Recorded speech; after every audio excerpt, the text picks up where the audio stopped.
Bonsoir à toutes et à tous. Merci d'abord pour le thème de ce débat, parce que grâce à la magnifique mobilisation qu'on a organisée pendant ces élections législatives, on a réussi à empêcher le pire avec un sursaut démocratique et populaire. Mais si les leçons ne sont pas tirées en profondeur, ce sursaut deviendra un sursis. Et donc il y a une analyse en profondeur à avoir.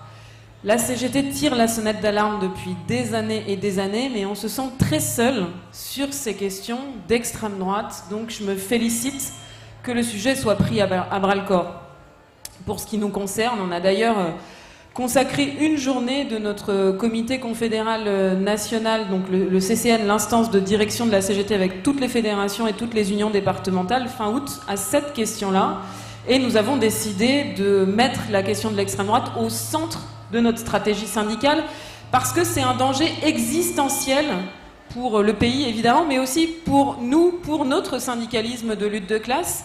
Pourquoi est-ce qu'aujourd'hui Emmanuel Macron peut se permettre de s'asseoir sur le résultat des urnes grâce à un deal avec le Rassemblement national? Pourquoi est-ce que pendant notre magnifique mobilisation contre la réforme des retraites il y a 1 an et demi, il a pu se permettre de passer en force?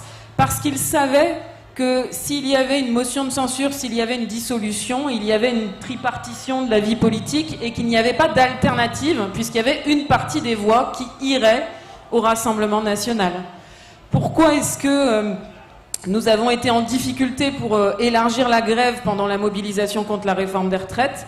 Eh bien parce qu'il y a une partie du monde du travail qui maintenant vote de façon structurelle pour l'extrême droite.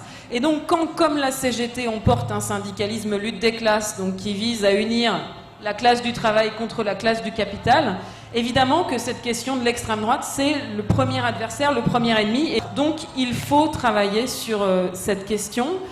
On sait que l'extrême droite a fait un nombre de voix record.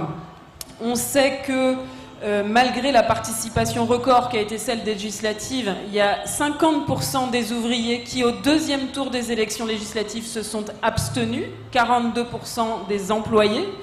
Et parmi les ouvriers et les employés qui votent, il y en a eu 2 fois plus qui ont voté pour le Rassemblement national que pour le Nouveau Front populaire. Le Nouveau Front populaire est arrivé en tête seulement chez les professions intermédiaires et chez les cadres.